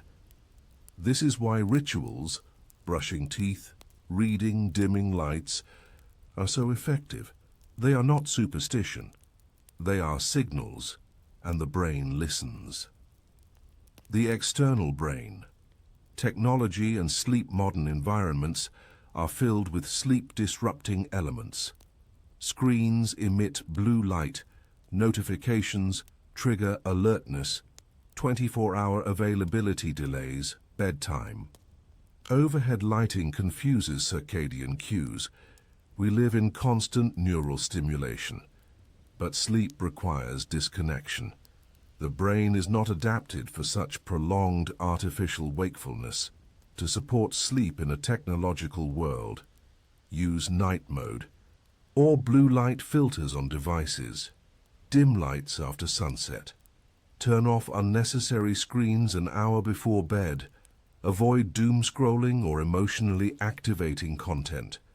Silence or remove notifications from the bedroom. Even small adjustments create space for sleep to emerge. Environmental sleep disorders. When external factors consistently disrupt sleep, the brain's ability to regulate rest deteriorates.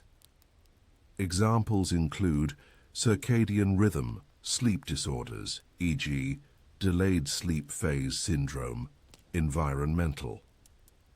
Insomnia caused by noise, light, or stress, shift work sleep disorder, jet lag disorder from time zone shifts. These are not personal failures. They are mismatches between biology and environment.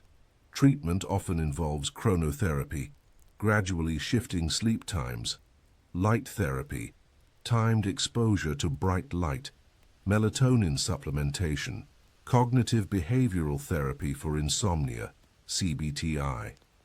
In many cases, the solution is not sedation, but realignment, helping the brain rediscover the rhythm it once had. You are still breathing, the world around you, still humming softly, the light, the air, the silence, all shaping the texture of your rest. The brain is not a sealed machine. It is porous, responsive. It listens to the outer world and lets it shape the inner one. Your body lies quietly, but your mind is rearranging the day, not loudly, not consciously, but slowly, methodically, silently. In the darkness of sleep, your brain begins to process what you felt, what you feared, and what you may have forgotten, to grieve. This is not dreaming. It is not memory consolidation, not yet. This is the emotional housekeeping of the sleeping brain. Sleep and emotional regulation. During waking life, the brain is exposed to countless emotional stimuli. Joy conflict. Anxiety, surprise, fear, embarrassment, connection. Loneliness, each one has an associated neurochemical signature, and each one requires processing. The brain cannot fully do this while awake. The cortex is too busy. The sensory inputs too loud. But during sleep, especially during REM, the emotional centers of the brain are activated and gently rewired. The amygdala and the prefrontal cortex, two major players, are involved in emotional processing. The amygdala, a small almond-shaped region deep within the medial temporal lobe. It detects emotional salience, especially fear and threat. The medial prefrontal cortex, MPFC, involved in emotional regulation, reasoning, and decision-making. During REM sleep, studies have shown that the amygdala becomes active while the prefrontal cortex becomes less active. This may seem paradoxical. Why would the rational part of the brain reduce activity? Because this allows emotional experiences to be revisited without the full force of waking consciousness. It creates a safe space to rehearse, de-escalate, and recontextualize emotional events. Sleep, then, provides a neurochemical theater, one where emotional memories are softened, sleep deprivation and emotional instability.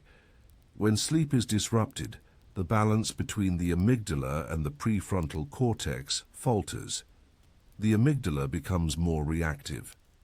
The prefrontal cortex becomes less inhibitory.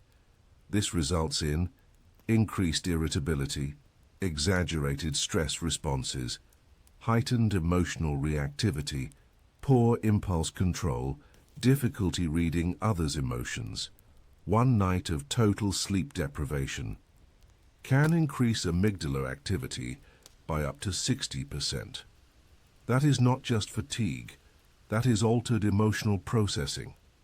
The phrase "sleep on it" has biological weight. The brain literally becomes more balanced after rest. The role of REM in emotional healing. REM sleep is sometimes called overnight therapy. Its characteristics include high brain activity, low muscle tone, emotional memory, replay, deactivation of norepinephrine, a stress hormone. Norepinephrine is suppressed during REM, which allows emotional memories to be revisited without stress. Dr. Matthew Walker, a leading sleep researcher, refers to this as sleep to remember, sleep to forget. The emotional tone of a memory is reduced, while the factual memory is retained. This means the breakup still happened, the argument still occurred, the trauma is still known, but the emotional sting is lessened. The memory becomes less reactive. Sleep does not erase pain, it deactivates the trigger. Dreams and emotional symbolism. Though dreams are not required for emotional regulation, they may reflect it. Dreams often contain symbolic representations of stressors, emotional themes rather than literal events, rehearsals of potential social conflicts, imagined confrontations or reconciliations. They are not always narrative, not always remembered, but they may serve a representational function. This means your brain is working through emotion in a disconnected but biologically meaningful way. You may not know why you feel better in the morning, but your brain does. Sleep and PTSD. Post-traumatic stress disorder, PTSD. REM sleep is often disrupted. Nightmares become vivid, repetitive, and emotionally intense.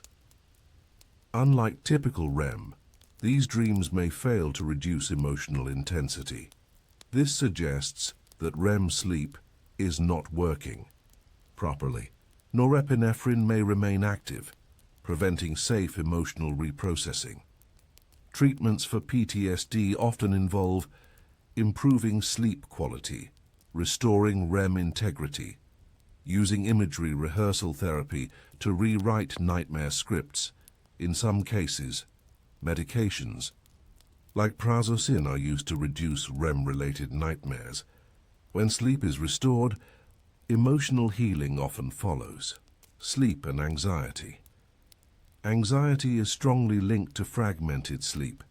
Those with generalized anxiety disorder, GAD, often experience difficulty falling asleep, frequent nighttime awakenings, restless, non-restorative sleep, hypervigilance even during rest. This creates a feedback loop. Anxiety disrupts sleep. Poor sleep worsens anxiety. The cycle repeats. CBTI, cognitive behavioral therapy for insomnia, is an effective intervention. Breaking the cycle from both ends. In some studies, improving sleep alone reduced anxiety symptoms by 50% or more. The brain is better at managing fear when it is well rested. Depression and sleep. Architecture. Depression also disrupts sleep, but in a different way. Typical findings include shortened REM latency, entering REM too quickly, reduced slow-wave sleep, early morning awakenings, fragmented sleep cycles. In many cases, depression leads to excessive REM, but the REM may be less effective in emotional processing. Antidepressants often suppress REM but improve mood, suggesting complex interactions. Some researchers argue that REM dysregulation may be both a symptom and a contributor to depression. Improving sleep. Structure may not cure depression, but it can support emotional resilience. The hippocampus and emotional memories. The hippocampus, located in the medial temporal lobe, plays a central role in memory consolidation, but it also tags memories with emotional significance. During sleep, especially NREM, the hippocampus replays recent events to the neocortex. This replay is often time-compressed and organized by emotional relevance. Highly emotional memories are replayed more often, but in sleep, the emotional tone is gradually dampened, allowing integration into autobiographical memory without flooding the system with distress. This is one reason emotional events often feel less sharp over time. The brain has been quietly reorganizing them while you sleep. Social connection and sleep also plays a role in social functioning. Studies have shown that Sleep-deprived individuals are less accurate at reading facial expressions. They respond with less empathy. They feel more socially isolated. This is not character change. It is brain chemistry. The ability to connect with others emotionally requires a rested brain. When this is absent, relationships suffer. Loneliness increases, and the cycle deepens. Sleep supports emotional literacy. It allows the brain to read the room, quietly, accurately, and without fatigue. Sleep and emotional memory. Bias, interestingly, sleep also shapes which memories are retained. Emotionally charged memories are prioritized during sleep, but if sleep is disturbed, the brain may retain negative events more than positive ones. This negative memory bias is especially evident in mood disorders. Restorative sleep, particularly with balanced REM and NREM, helps the brain retain a balanced emotional portfolio, not to forget the bad, but to remember the good as well. The emotional brain needs sleep to hold on to joy. You are still resting, but beneath the surface, your emotional self is shifting. The day's conflicts, the memories that ache, the dreams you didn't remember, all being softened, reorganized, quieted. This is not healing in the poetic sense. This is biochemical, neurological, measurable. The brain does not ignore emotions during sleep. It patiently reprocesses them, so that tomorrow you may carry them with less weight. Your muscles do not move. Your eyes are still. You are no longer thinking, yet your brain is at work. It is not dreaming. Not yet. This is something else. It is memory reactivation, abstraction, insight. The sleeping brain is not idle. It is refining, filtering, strengthening connections and pruning the weak ones. Let's now drift deeper into how your brain becomes smarter. In silence. Learning and sleep. An overview. There are many kinds of learning. Declarative learning. Facts and knowledge, e.g. history, formulas. Procedural learning. Skills and habits, e.g. playing piano, riding a bike. Emotional learning. Associations between experiences and feelings. Creative insight. Restructuring ideas. In novel ways, sleep is essential for all of them.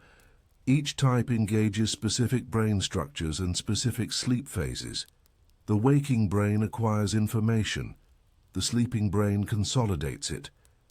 Without sleep, new memories are fragile, easily lost, poorly organized, but with sleep, especially JERS and REM working together, the brain quietly integrates learning into long-term storage.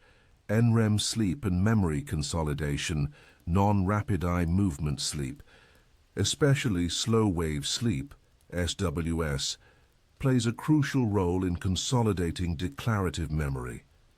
This process is known as hippocampal neocortical dialogue. Here's how it works. During the day, the hippocampus temporarily stores new information. During SWS, the hippocampus replays this data in fast bursts known as sharp-wave ripples. These signals are received by the neocortex, which slowly integrates the memory into long-term networks. This is like moving files from your desktop into organized folders on your hard drive. The cortex is slower, more stable, while the hippocampus is fast and temporary. The result, information becomes more durable, less vulnerable to interference, and easier to recall the next day. Spindles. The silent carriers of memory during stage 2, NREM sleep.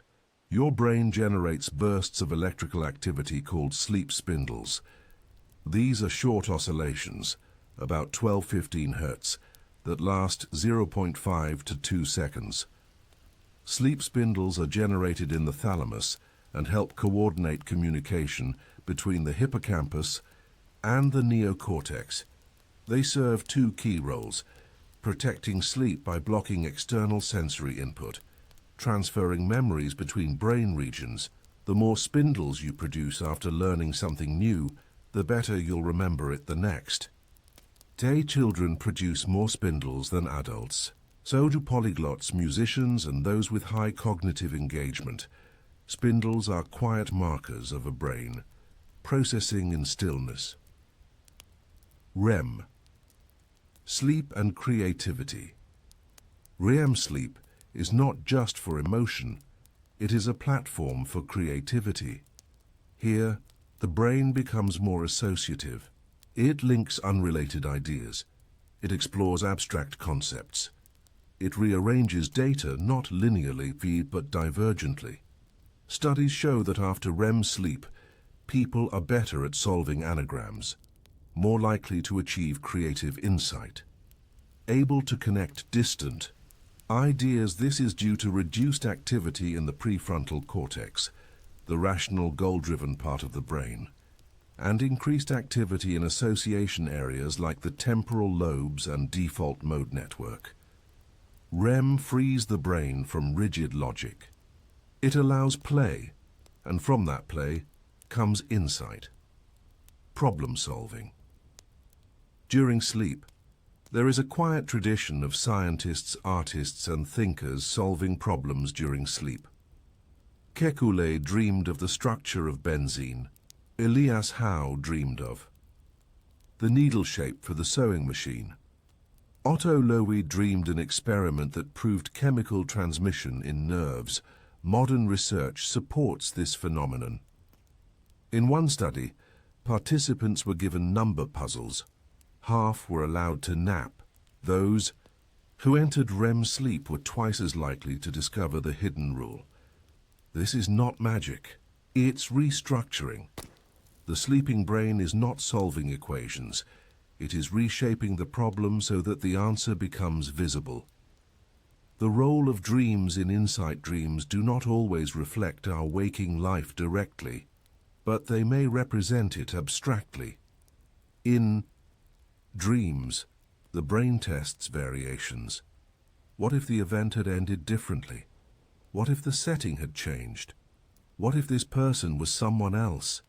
This mental simulation creates flexibility. It builds cognitive models. And when you wake, the answer may feel obvious, though it wasn't before. The dream doesn't need to be remembered. The restructuring may still have occurred. Procedural memory and motor skill. Learning. Not all learning is factual. Some of it is in the body. Sleep strengthens procedural memory, which includes typing, playing an instrument, sports movements, hand-eye coordination, reflex timing. After practicing a motor task, the brain consolidates that pattern during stage 2 NREM and REM sleep. This is why athletes and performers improve overnight, even without additional practice. The cerebellum. Motor cortex and basal ganglia are involved, but the consolidation occurs off-stage during sleep. You may think you're done rehearsing, but your brain continues the practice in the dark. The default mode network and daydreaming. During certain sleep stages, the default mode network, DMN, becomes more active. This includes medial prefrontal cortex, posterior cingulate cortex, angular. Gyrus. The DMN is responsible for daydreaming, mind-wandering, self-reflection, scenario simulation. In sleep, the DMN continues these simulations. It builds internal narratives, not for storytelling, but for better prediction. The brain simulates what-if scenarios, so you're more prepared tomorrow, not consciously, just quietly. Memory integration. Across days, sleep doesn't just consolidate today's learning. It helps integrate it with previous knowledge. This is called systems consolidation. Over days and weeks, memories become less hippocampus dependent and more distributed across cortical areas. They are linked with Related memories, emotional tone. Abstract categories. This is how isolated facts become understanding. Sleep slowly turns data into wisdom. Forgetting. A feature, not a bug sleep, also helps us forget. The brain does not store everything. Nor should it. Selective forgetting is healthy. It prevents overload. It clears mental clutter. During REM and NREM, the brain performs synaptic pruning. Weak or irrelevant connections are removed. Unused pathways are downregulated. Important. Networks are strengthened. This makes memory more efficient and focus more precise. You are not losing memories. You are streamlining them. This is called synaptic homeostasis, the balance between learning and forgetting. Without it, the brain becomes saturated, and new learning becomes impossible. You are still in the dark, still breathing, still unmoving. But deep in your brain, a rehearsal is taking place. You are relearning the piano keys. You are perfecting the gesture. You are solving the equation by letting go of control. The brain and the immune system sleep enhances the function of both innate and adaptive immunity. The innate immune system is your first line of defense. White blood cells, inflammation, fever response. The adaptive immune system is more specific. T cells, B cells, antibodies. During deep sleep, especially slow-wave sleep, the brain coordinates the release of cytokines, small proteins that signal immune activity, the redistribution of immune cells to lymph nodes and bone marrow, the strengthening of immunological memory, remembering past invaders. This is why sleep after vaccination improves antibody production. It is also why sleep deprivation increases the risk of infection. Studies show that people who sleep less than 6 hours per night are nearly 4 times more likely to catch a cold than those who sleep 7 or more. The sleeping brain tells the immune system, now is the time to prepare. Fever and the hypothalamus. The hypothalamus, a small structure in the brain's center, acts as a thermostat. When infection is present, the hypothalamus raises the body's temperature. This is fever, and it is regulated during sleep as well. Sleep helps modulate fever response, ensuring it does not climb too high while still being effective against pathogens. The hypothalamus also regulates sleep-wake cycles, so when you're ill and you feel extra sleepy, that's your brain pulling you into deeper rest to support immune function. It's not weakness, it's recovery mode, activated by design, hormonal regulation, cortisol and melatonin. 2 hormones are essential to sleep.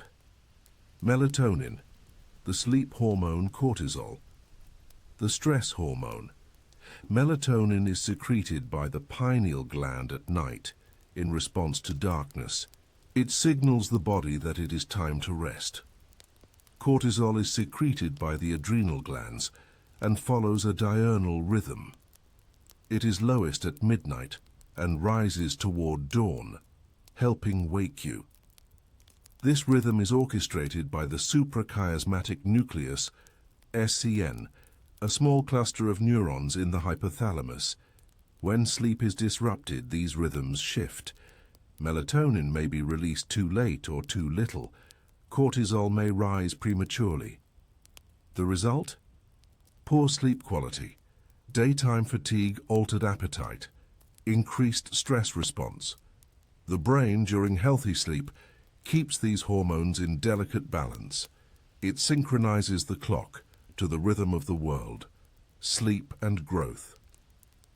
Hormone growth hormone, GH, is another key player. It is secreted mostly during deep sleep, especially in the early part of the night. GH is involved in muscle repair, tissue regeneration, bone growth, fat metabolism, immune function. This is not just for children. Adults need GH for healing and maintenance. When sleep is shortened or fragmented, GH secretion is reduced, recovery is delayed, inflammation increases, metabolism shifts toward fat storage. The brain signals the pituitary gland to release GH only when the body is still, calm, and in deep rest. This is why consistent early night sleep supports not just rest, but repair, metabolic health and insulin. Sensitivity sleep has a direct effect on glucose metabolism and insulin function. During deep sleep, the brain reduces sympathetic activity, fight or flight, muscles become more insulin-sensitive, glucose is more efficiently processed. Appetite-regulating hormones like leptin and ghrelin are balanced when sleep is lacking. Insulin resistance increases. Appetite shifts toward high-sugar, high-fat foods. Leptin, satiety hormone, decreases. Ghrelin, hunger hormone, increases.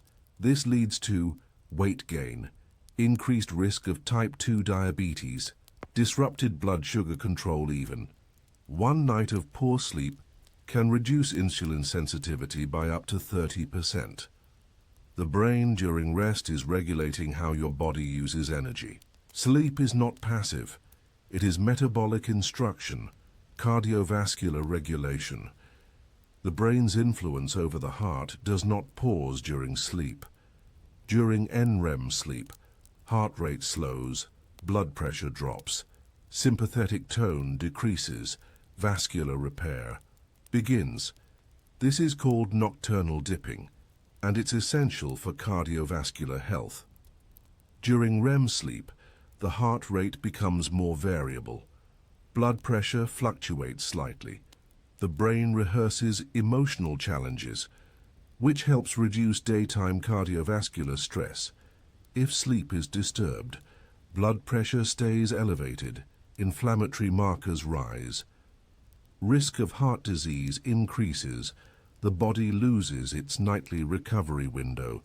The autonomic nervous system, guided by the brain, calibrates cardiovascular rhythm while you rest. This is not dreaming. It is physical recovery in silence. Sleep and pain. Modulation. Pain perception is also regulated during sleep.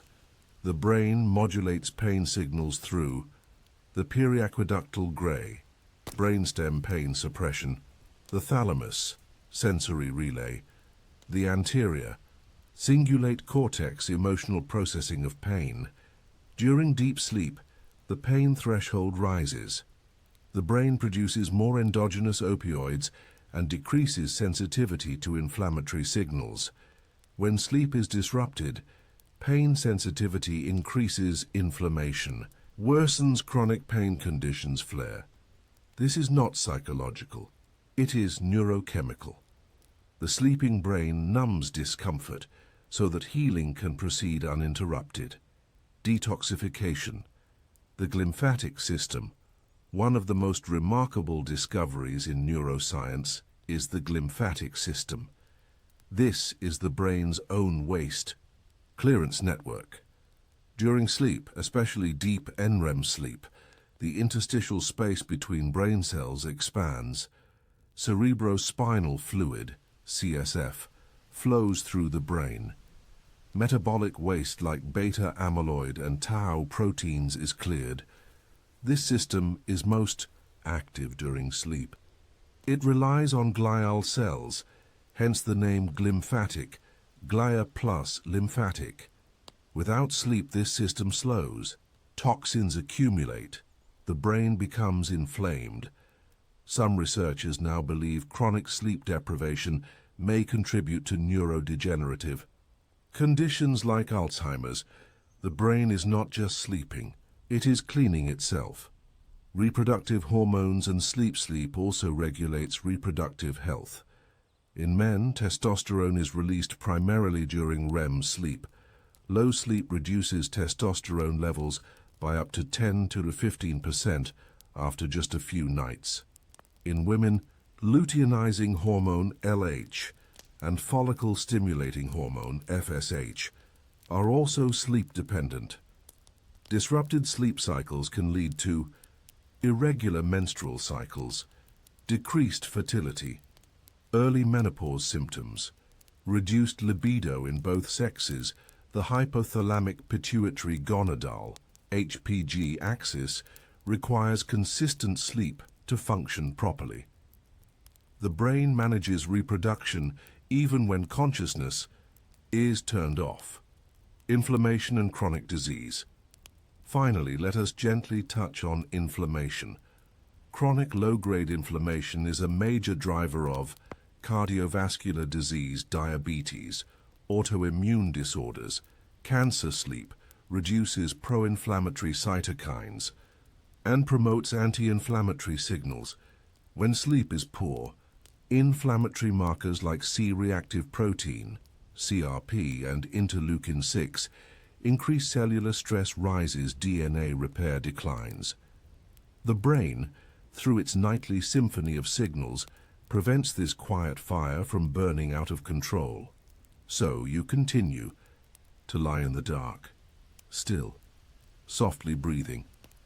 But within your brain, chemical cascades are unfolding. Instructions are being given. Systems are being balanced. The brain is not just dreaming. It is commanding. It is healing. It is protecting. The light changes as we age, but the brain continues to adapt. Your sleep, and how your brain manages it, evolves as you grow. From infancy to old age, the sleeping brain reflects our biology, our environment, and the quiet ticking of cellular time. We begin in chaos, newborn sleep, scattered and unformed. We end in fragmentation, older sleep lighter and more brittle. Yet across this arc, the brain remains active. It remembers, it recalibrates, and even in deep age it attempts to protect what matters. Let us trace that arc slowly. Sleep in infancy. Infants sleep as much as 16 to 18 hours per day. But this sleep is not organized into night and day. It is polyphasic, scattered in short periods. In early months, REM sleep dominates, up to 50% of total sleep. Sleep cycles last only 50 minutes. There is no circadian rhythm, melatonin. Production has not stabilized. The infant brain is growing rapidly. Neurons are multiplying. Synapses are forming. Sensory systems are wiring themselves to the outside world. REM sleep. During this stage may be essential for neural plasticity, visual development, sensory-motor coordination. The brain is building maps with no clear lines, just layers of possibility stitched together in darkness. Childhood sleep. The child grows. Total sleep decreases to 10 to 12 hours.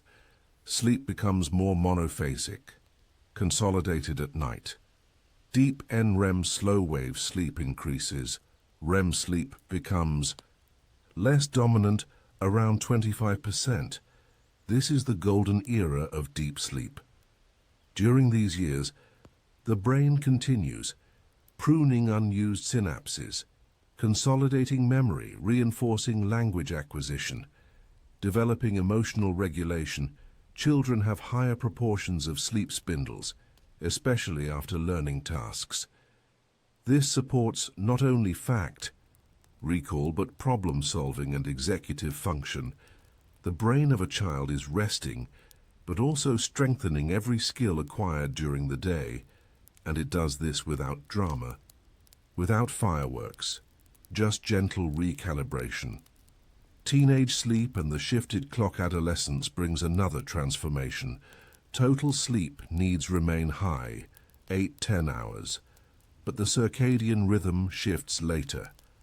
Melatonin release is delayed by 1–2 hours. This results in natural night owl behavior. This is called a phase delay. It is biological, not behavioral. The adolescent brain is also undergoing massive prefrontal cortex remodeling, increased emotional sensitivity, higher risk-taking, and novelty-seeking behavior, sleep helps buffer this turmoil. It supports impulse. Control regulates mood stability, strengthens the reward circuitry. Yet teenagers often experience chronic sleep deprivation due to early school times. This leads to impaired attention, increased depression, risk, reduced academic performance. The brain is still growing, still trying to protect itself, but the world rarely allows it the time. Adult sleep. Stability with stress in adulthood, sleep becomes more stable, but more vulnerable. Ideal sleep is 7 to 9 hours per night. Sleep cycles last 90-110 minutes. Proportion of REM and NREM remains consistent. Circadian rhythms peak in their stability, but adult life introduces new pressures. Work schedules, parenting, artificial light exposure, emotional and psychological stress. The brain must now manage external chaos with internal quiet. The prefrontal cortex, now fully matured, helps maintain sleep by filtering worry, reducing late-night rumination, modulating cortisol levels. But when stress persists, the amygdala remains active. The HPA axis stress system resists downregulation. Sleep becomes lighter, fragmented. The sleeping brain tries to remain a sanctuary, but modern life pulls at its silence. Sleep and aging. The slow descent with aging, particularly after age 60. The architecture of sleep begins to change. Slow-wave sleep declines. REM latency increases. It takes longer to enter. REM sleep becomes more fragmented. Nighttime awakenings increase. Total sleep time often reduces to 6 to 7 hours. This is not merely a consequence of age. It is a reflection of changing brain structure. The prefrontal cortex atrophies. The thalamus loses coordination. Melatonin secretion declines. The brain begins to lose its grip on deep, restorative sleep. And yet, even light sleep still matters. The brain continues to perform.